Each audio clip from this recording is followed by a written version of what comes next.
परिस्थितियों को देखकर विश्वास करने वाले बहुत लोग हैं, मगर आप परिस्थिति में भी, चाहे परिस्थिति किसी भी हालात में हो, मगर विश्वास में स्थिर रहना, विश्वास में बने रहना, वो एक सबसे बड़ी चुनौती है। हालेलुया। बहुत बार क्या होता है, जब हमें सब कुछ हरा ही हरा नजर आता है तो हम किसकी तरह, लूत की तरह भाग जाते हैं। और जब बाद में उस हरियाली में से कुछ चीजें ऐसी निकल कर आती हैं जिसका सामना हम नहीं कर सकते, फिर हम पीछे मुड़कर देखने की कोशिश करते हैं, मगर परमेश्वर कहता है कि अब पीछे देखने की जरूरत नहीं है। इन दिनों में पवित्र आत्मा मुझसे जब बात कर रहा था, मैं बहुत सारी चीजों को वन बाय वन देख रहा था, बहुत सारी चीजों को। तो मैंने कहा थैंक यू। और सबसे अच्छी बात यह है, कलीसिया ध्यान से सुन लीजिए इस पॉइंट को, अगर आपसे पवित्र आत्मा या परमेश्वर बात कर रहा है, इट मीन्स आप उसके साथ कनेक्ट हैं। अगर आपके साथ पवित्र आत्मा की बातचीत नहीं हो रही, आप परमेश्वर की आवाज को नहीं सुन पा रहे, आपको समझ ही नहीं आ रहा कि मैं क्या सही कर रहा हूं और क्या गलत कर रहा हूं, मगर आप अपनी बुद्धि में, अपनी समझ में आपको सब बढ़िया लग रहा है, ओ माय गॉड, आप एक रॉन्ग ट्रैक पे जा चुके हैं, आप एक गलत दिशा में चले गए हैं। और अगर आपको समझ आए, प्रार्थना करके वापस आने की कोशिश कीजिए, नहीं तो शत्रु आपको आपकी मंजिल से, आपके रास्ते से, आपसे आपको भटका देगा और आपसे वो सब छीन लेगा जो आपको पता भी नहीं लगेगा। हालेलुया। सबसे पहले बहुत ध्यान से सुनेगा, मरकुस उसका 8 का हम लोग 1 से 10 तक जो है वचन को हम निकालेंगे और पढ़ेंगे। कोई एक भाई पढ़ने में मदद करेगा? मरकुस 8 1 से 10। उन दिनों में जब फिर बड़ी भीड़ इकट्ठी हुई और उनके पास कुछ खाने को ना था, तो उसने अपने चेलों को पास बुलाकर उनसे कहा, मुझे इस भीड़ पर तरस आता है, क्योंकि ये 3 दिन से बराबर मेरे साथ हैं और उनके पास कुछ भी खाने को नहीं। यदि मैं उन्हें भूखा घर भेज दूं तो मार्ग में थक कर रह जाएंगे, क्योंकि इनमें से कोई दूर से आए हैं। उसके चेलों ने उसको उत्तर दिया कि यहाँ जंगल में इतनी रोटी कहाँ से लाएं कि ये दिन हो। उसने उनसे पूछा, तुम्हारे पास कितनी रोटियां हैं? उन्होंने कहा 7। तब उसने लोगों को भूमि पर बैठने की आज्ञा दी और वे 7 रोटी ली और धन्यवाद करके तोड़ी और अपने चेलों को देता गया कि उनके आगे रखे, और उन्होंने लोगों के आगे परोस दिया। उनके पास थोड़ी सी छोटी मछली भी थी और उसे धन्यवाद करके भी लोगों के आगे रखने की आज्ञा दी। तो वे खाकर तृप्त हो गए और 6 टुकड़ों के 7 टोकरे भरकर उठाए, और लोग 4000 के लगभग थे। और उसने उनको विदा किया और वह तुरंत अपने चेलों के साथ गांव पर जाकर जलमुनता देश को चला गया। आमीन, हालेलुया। सबसे पहली जो इसमें एक बड़ी विशेष बात है वो ये है क्राउड, भीड़। और 4000 मतलब इतना है कि आप ये समझिए कि अगर हम इतने से लोग बैठे हैं तो 4000 कितने होंगे। आप सोच सकते हैं 4000, एक इमेजिन कीजिए 4000 का क्राउड कैसा होगा। बोलने के लिए, बताने के लिए, कुछ भी करने के लिए, हर चीज को करने के लिए बहुत मैन पावर की जरूरत है। सुनिए, इस दर्शन को समझिएगा। इतनी जरूरत है कि अगर 4000 लोगों में, अगर 1000 लोगों में डिवाइड कर दिया जाए, कितने लोगों की जरूरत पड़ेगी? कितने लोगों की जरूरत पड़ेगी? यीशु मसीह को मिला के कितने थे उनके पास हेल्पर? 12-13 लोग। 13 लोग मिलकर 4000 के क्राउड को मैनेज कर रहे हैं। और ऐसे नहीं कर रहे हैं, ऐसे ही नहीं कि जैसे मतलब बस हो गया। यीशु मसीह ने वहां पर एक बुद्धि का भी इस्तेमाल किया। वहां पर यीशु मसीह ये देख रहा है कि चर्च की नीड क्या है। वो एक चर्च है 4000 लोगों का। वहां पर उसको समझ में आ रहा है कि भाई यीशु को चिंता हो रही है कि 3 दिन से ये मेरे साथ हैं, ये 3 दिन से मेरे साथ काम कर रहे हैं, 3 दिन से परमेश्वर के वचन को सुन रहे हैं। और ऐसा नहीं है कि 3 दिन से इनको खाना नहीं मिल रहा होगा, शायद 3 दिन पहले से उनके पास अपना खाना होगा, या फिर यीशु के पास भी खाना होगा जो खत्म हो गया होगा, मगर चौथे दिन के बाद, जो चौथा दिन चल रहा है, 3 दिन तो वो बोल रहा है कि मेरे साथ हैं, तो ये चौथवा दिन है जो चल रहा था। तो उस दिन भी ये बोल रहे हैं कि अब क्या करें इन लोगों के लिए। हेलो, क्या करें इनके लिए, कैसे करें इनको, कैसे मैनेज करें इस भीड़ को,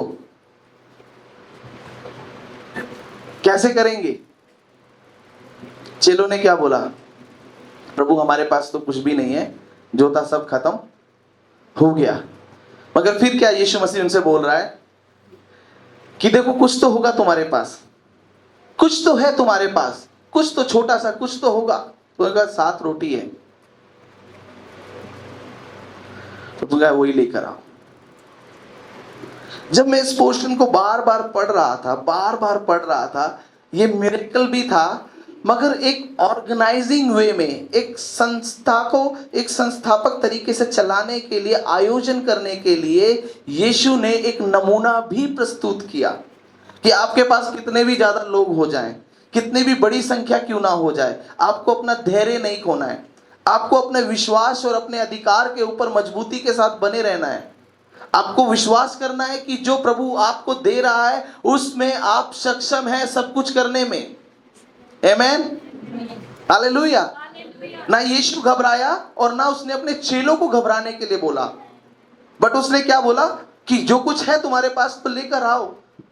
एक मैन कैलकुलेशन करें कि 4000 लोगों को 7 रोटी को किस तरीके से आप डिवाइड करोगे,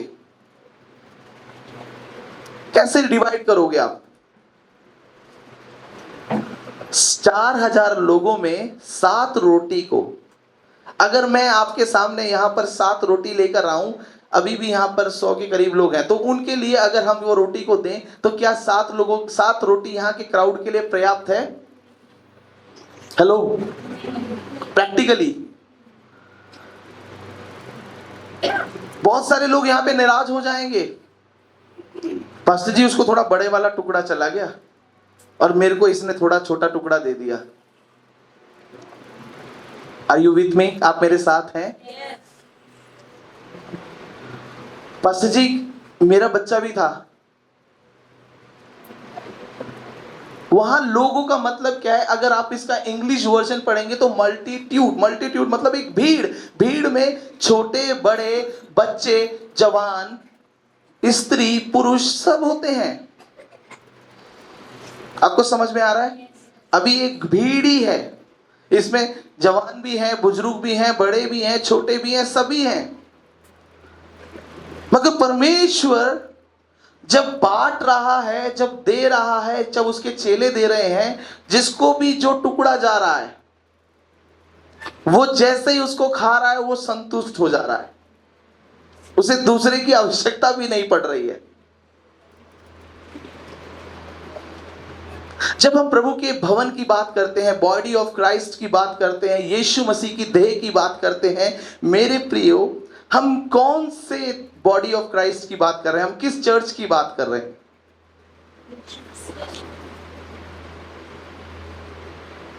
यीशु की।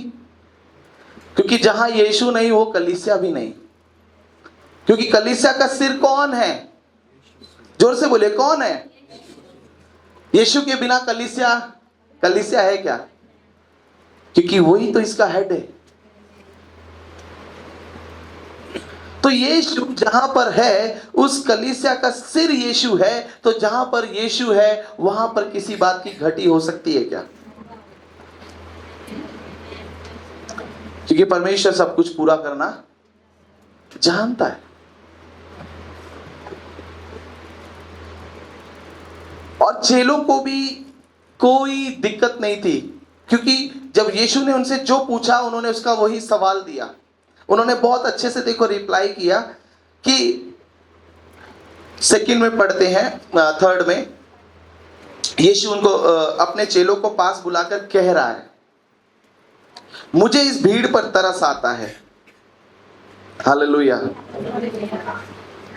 क्योंकि ये 3 दिन से बराबर मेरे साथ हैं और उनके पास कुछ भी खाने को नहीं। यदि मैं उन्हें घर पर भेज दूं तो मार्ग में थक कर रह जाएंगे। क्यों रह जाएंगे? इसके नीचे उन्होंने इसको क्लियर किया है, क्योंकि इनमें से कोई कोई दूर से आया है।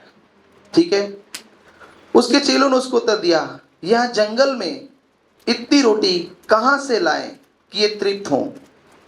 चेलों ने उससे सवाल पूछा है, उसे मना नहीं करा। उसको ये नहीं बोला प्रभु हो नहीं पाएगा, प्रभु मुश्किल है। चेले भी जानते हैं कि यीशु मसीह कुछ भी कर सकता है, मगर यीशु के चेलों को बस एक सवाल का जवाब चाहिए था कि यीशु मसीह इस जंगल में आप बोलो तो हम कहां जाएं।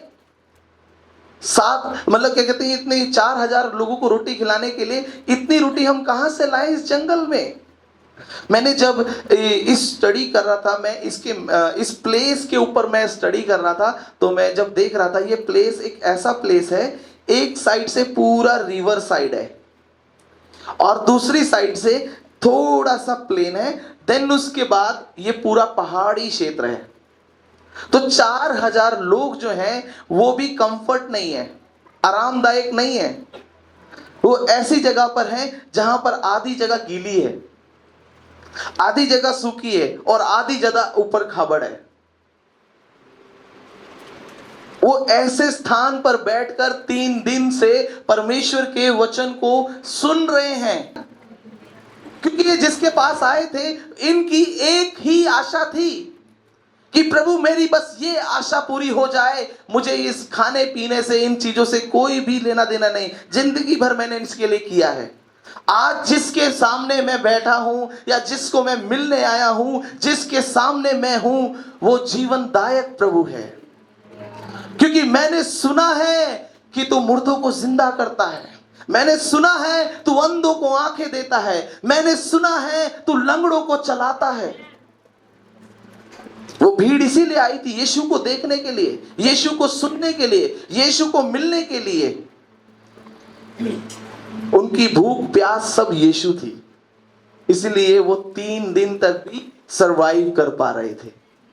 हालेलुया। इसलिए वो 3 दिन तक भी बैठकर प्रभु के वचन को आराम से सुन पा रहे थे। कोई डिस्ट्रैक्शन नहीं था, कोई डिस्टरबेंस नहीं थी, भूख भी उन्हें सता नहीं रही थी, मगर यीशु को चिंता हो रही थी कि इनको भूख लग रही है, मुझे तरस आ रहा है। चेलों ने पूछा क्या करें हम इस जंगल में। अब सुनिए, फिर जब मैं इसको ज्योग्राफिकली देख रहा था तो वहां पे क्या देख रहा हूं कि नदी, बड़ी सी झील है, फिर एक समतल भूमि है, फिर चट्टान और पहाड़ है उबड़ खाबड़ से, और उसके बाद जंगल शुरू हो जाता है। तो वो गलत नहीं बोल रहे हैं चेले। और यीशु ने भी क्या बोला, ध्यान से सुनेगा, 3rd वचन में देखिए, यदि मैं इन्हें भूखा घर भेज दूं तो मार्ग में थक कर रह जाएंगे, क्योंकि इनमें से कोई दूर दूर से आया है। ये इतनी दूर दूर से आए हुए हैं कि यहां तक तो ये पहुंच गए, मगर अब वापस जाने के लिए इन्हें रास्ता भी चढ़ाई करना है, पहाड़ चढ़ना है, फिर जंगलों में से होके जाना है। बहुत मुश्किल है। इसलिए यीशु जानता था कि मुझे इनको आत्मिक खुराक दे दिया, शारीरिक खुराक भी देना है, मगर वो शारीरिक खुराक भी प्रभु एक योजनाबद्ध तरीके से दिखाता है। कितने लोगों को आपको लगता है इस पैराग्राफ में आप इस भीड़ को आज्ञाकारी होते हुए देख रहे हो कहीं पर? कोई ऐसा वचन जहां से आपको आज्ञाकारिता का चिन्ह और आज्ञाकारिता नजर आती हो? जल्दी से बताएंगे, टाइम 6 में लिखा है। क्या लिखा है, पढ़ के बता। 6 में लोगों को भूमि पर बैठने की आज्ञा दी। एग्जैक्टली, ही कमांड देम, ओबे देम, उसने उनको आज्ञा दी। वो आज्ञा किनको देता है? ओबीडियंट्स को, आज्ञाकारियों को आज्ञा दी जा सकती है। समझ में आ रहा है आपको? आज्ञाकारियों को आज्ञा दी जा सकती है, जो आज्ञा नहीं मानते उनको आप चाहे जितना मर्जी बोल लीजिए, वो नहीं सुनेंगे।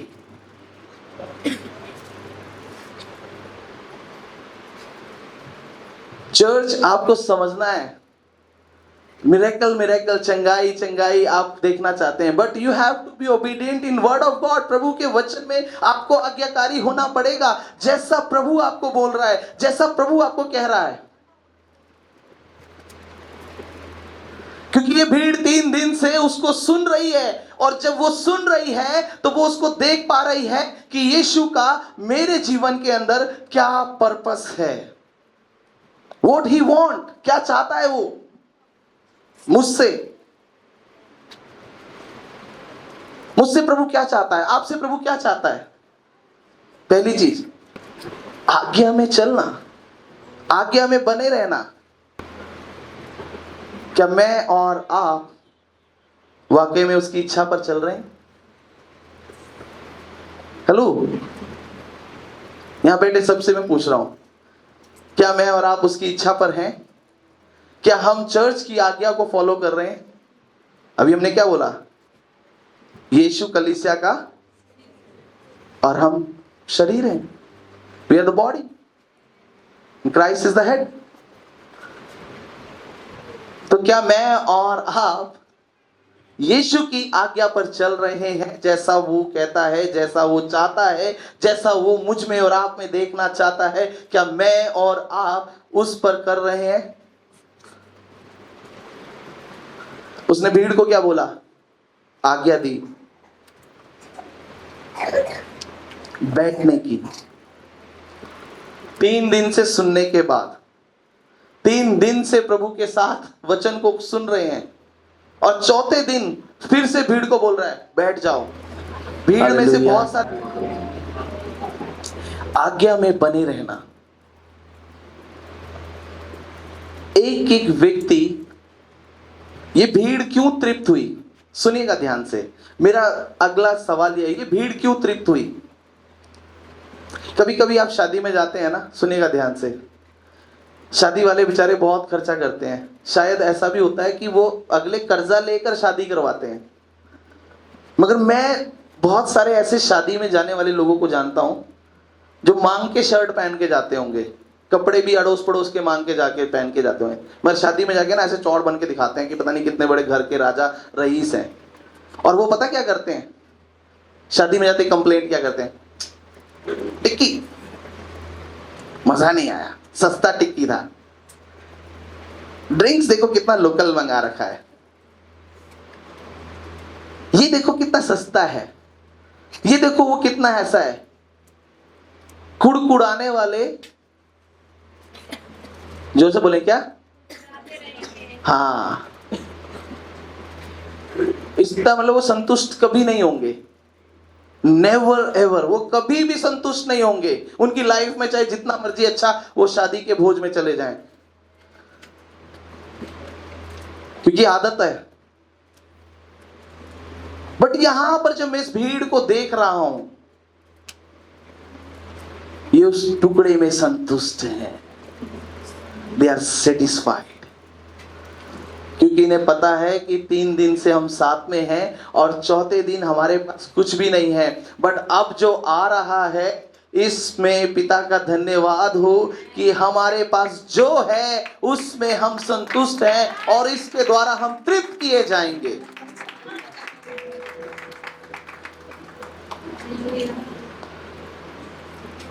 इसलिए परमेश्वर का एक वचन मैं आपको इसके साथ हाईलाइट करके दे रहा हूं। धन्य है वे दास जो थोड़े में विश्वास योग्य है, उसे क्या दिया जाएगा? और दिया जाएगा। अभी प्रॉब्लम क्या है? आपको वैल्यू को समझना है। जिस दिन आप उसकी वैल्यू समझ जाएंगे, आपको उसकी कदर आनी शुरू हो जाएगी। ये भीड़ 3 दिन से परमेश्वर के वचन को बड़े दिल के साथ वैल्यू कर रही है, वो पूरी वैल्यू के साथ बैठी हुई है। उनको पता है कि ये वचन जो है ऐसा वचन है जो आज मेरे परिवार, मेरे घर, मेरे जीवन की हालातों को बदल देगा।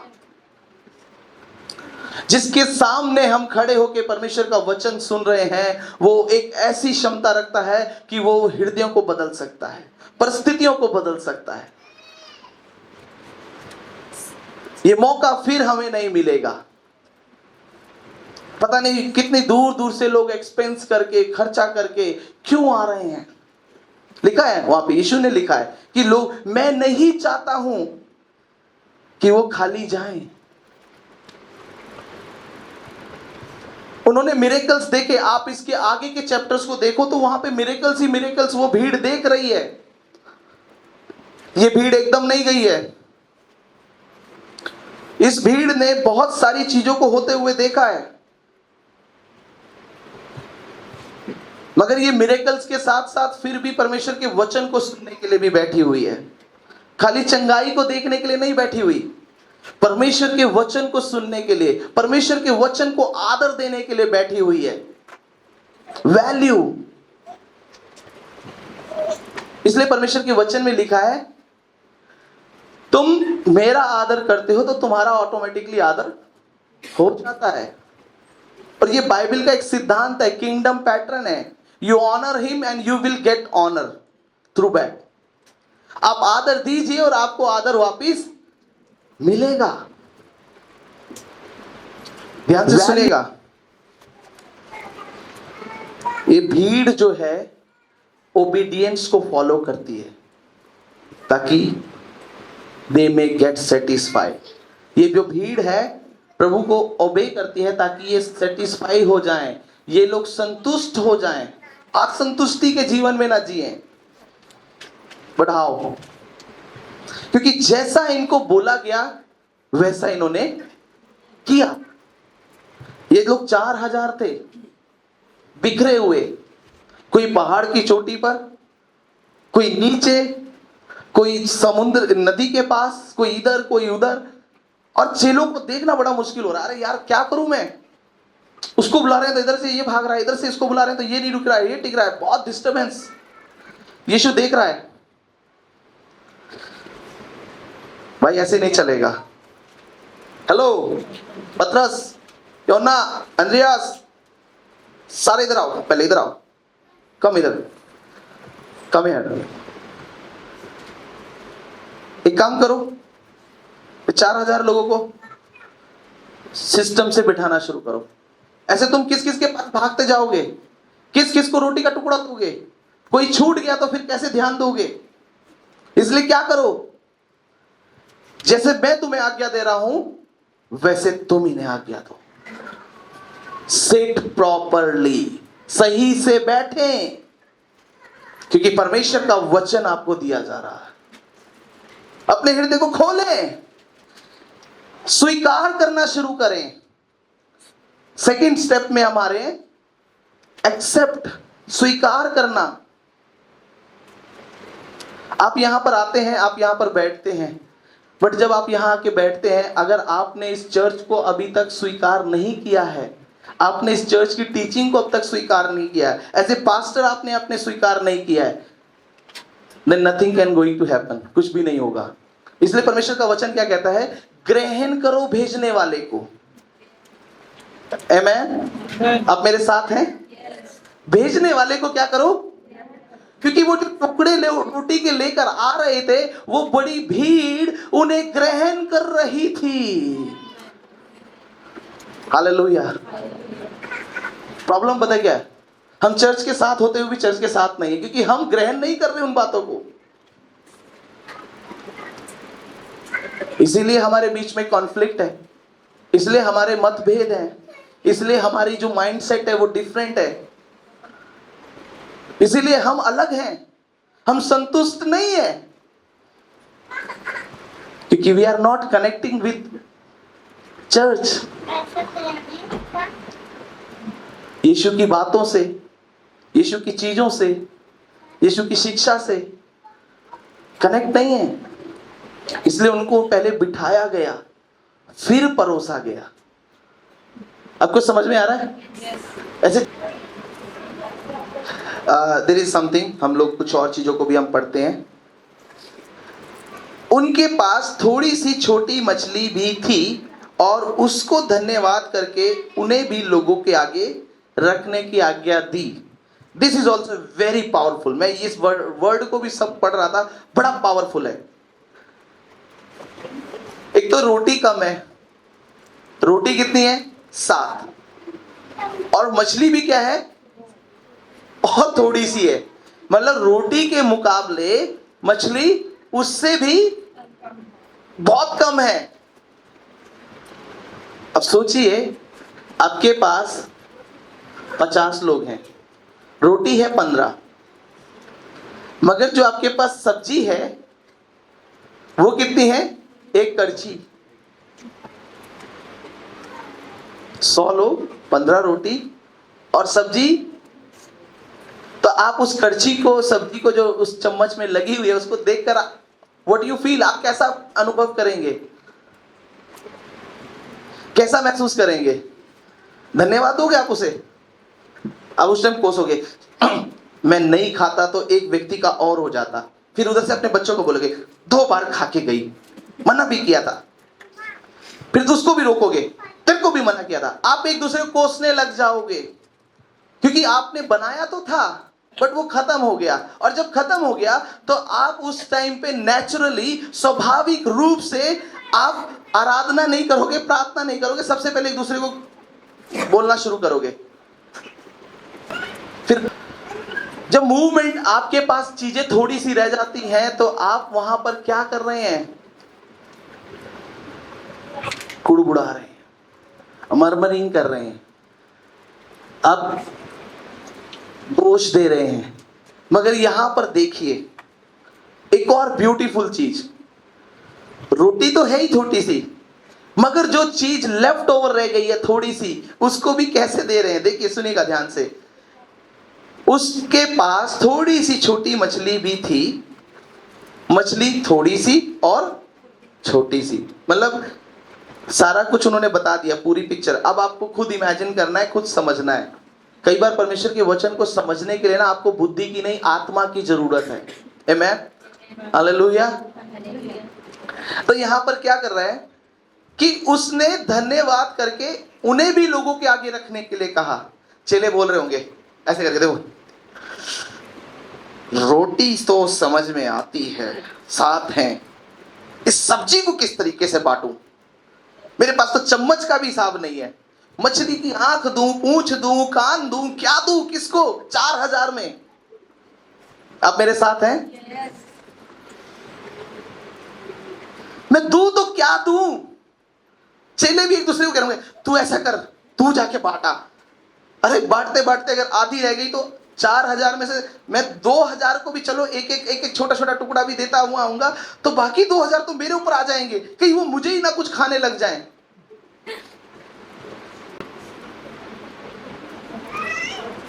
यू नो व्हाट, जब हम अभी 2 दिन के कॉन्फ्रेंस के लिए जा रहे थे ना, हमने सबको बहुत पुश किया, हमें जाना है, हमें प्रभु का वचन को पूरा करना है, प्रभु के वचन को लेकर आना है।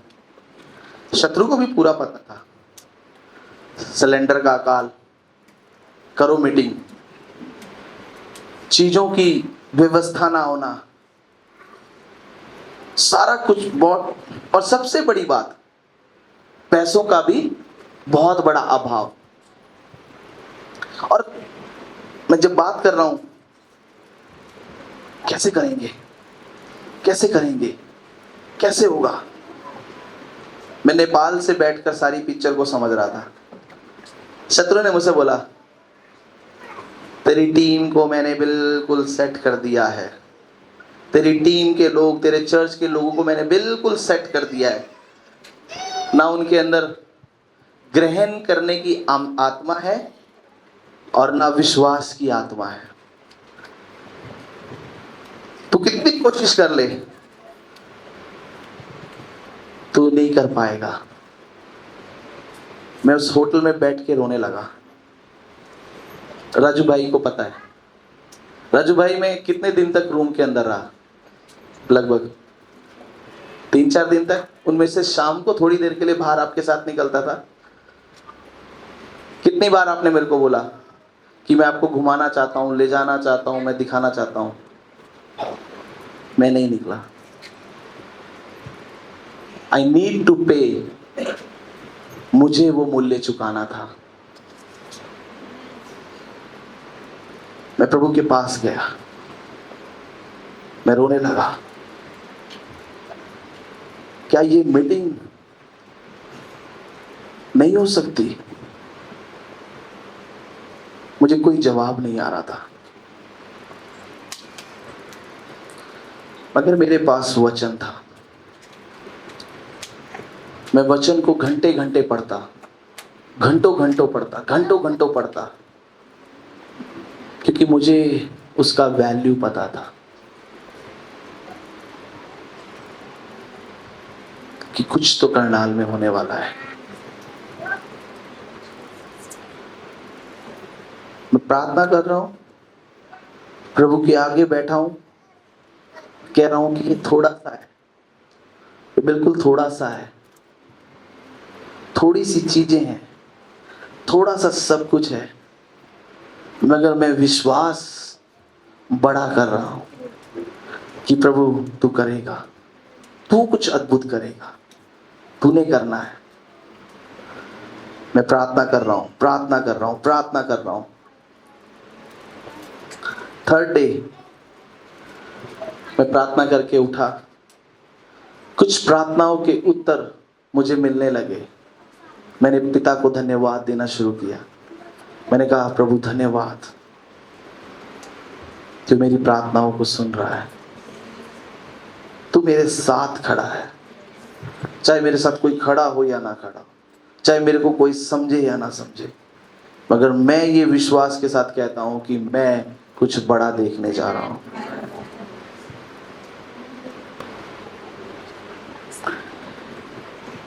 आपको पता है, जब हम ग्रहण योग्य होते हैं तो दोनों तरफ से होता है। आप यीशु को ग्रहण करते हैं और यीशु आपको ग्रहण करता है। ये वन साइडिंग नहीं है, ये बोथ साइड है। इसलिए हम इसे बोलते हैं पार्टनरशिप विद गॉड। समझ में आ रहा है? यीशु ने पहले भीड़ को ग्रहण किया। Are you understanding? आपको समझ में आ रहा है? यीशु ने पहले भीड़ को ग्रहण किया। नो प्रॉब्लम, अगर ये 4000 लोग हैं, आई एक्सेप्ट देम, मैं इनको ग्रहण करता हूं। और फिर 4000 लोगों ने 3 दिन से यीशु को ग्रहण कर रखा था कि हम इसे ग्रहण करते हैं कि यही है हमारा मुक्तिदाता, यही है हमारा छुटकारा, यही है हमारे लिए। एक वचन को लास्ट में हम देख के आगे बढ़ेंगे। छोटा सा वचन है, दूसरा तीमुथियुस का 1:7। दूसरा, परमेश्वर ने हमें भय की नहीं, हाँ, पर सामर्थ और प्रेम और संयम की आत्मा दी। संयम का जो मतलब है, अगर हम उसे इंग्लिश वर्जन में पढ़ते हैं तो वहां पर लिखा हुआ है डिसिप्लिन, सेल्फ कंट्रोल। आपको समझ में आ रहा है? संयम का मतलब क्या है? डिसिप्लिन और सेल्फ कंट्रोल। ये कैसे मिलेगा हमें? पवित्र आत्मा के द्वारा। हालेलुया। बिना पवित्र आत्मा के मैं और आप सेल्फ कंट्रोल नहीं कर सकते, डिसिप्लिन नहीं हो सकते। ये भीड़ भी जो है 3 दिन से जो बैठी है, डिसिप्लिन को सुन रही है, आज्ञा को मान रही है, बिना पवित्र आत्मा के नहीं, सेल्फ कंट्रोल है। क्यों है? क्योंकि दे आर इन स्पिरिट, वो परमेश्वर की आत्मा में है। हालेलुया। जब आप और मैं पवित्र आत्मा में आ जाएंगे तो हम सेल्फ कंट्रोल में, डिसिप्लिन में आ जाएंगे। हमें डिसिप्लिन करने के लिए कोई व्यक्ति की आवश्यकता नहीं पड़ेगी। कोई हमें ये नहीं बोलेगा कि अब ये छोड़ दे, इसको पकड़ ले या ये कर ले। आप पवित्र आत्मा के द्वारा, आपको आत्मा खुद बताएगी कि आप में क्या कमी है, आप में क्या समस्या है, और आप खुद अपने आप को सेल्फ कंट्रोल करने लगेंगे पवित्र आत्मा की सहायता से। मेरे साथ हैं आप? आपको पवित्र आत्मा खुद बोलेगी कि ये तेरे शरीर में कमी है, ये तुझ में कमी है, ये तेरी बातों में कमी है।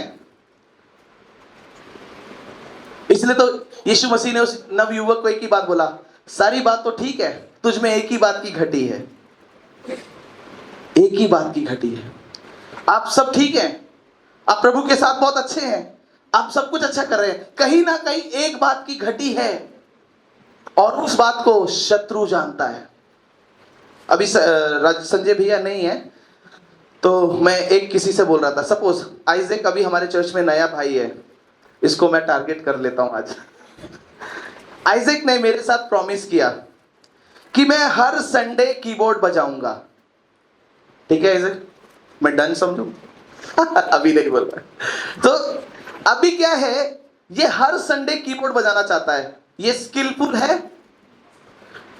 मगर इसने जब प्लान किया कि मैं हर संडे कीबोर्ड बजाऊंगा, तो कोई और भी तो है जिसने इसको डिस्ट्रैक्ट करना है, जाकि ये हर संडे कीबोर्ड ना बजा पाए।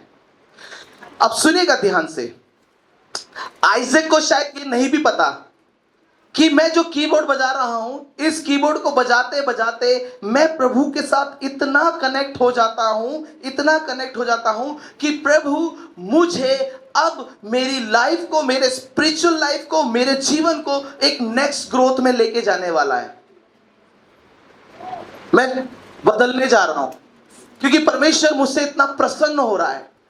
मगर यह बात शायद आइजैक से पहले एनिमी को, शत्रु को पता है कि अब इसकी प्रमोशन होने वाली है, इसको बदलाव आने वाला है। तो वो उससे पहले पता है क्या करेगा, वो इसको हर तरीके से डिस्ट्रैक्ट करेगा, ऑफिस से, फ्रेंड जोन से, बॉडी से, माइंड से, वो हर तरीके की वो कोशिश करेगा कि ये उस काम से अलग किया जाए जिस काम के लिए उसको चुना गया है, जिस काम के लिए उसने खुद को प्रभु के साथ जोड़ा है।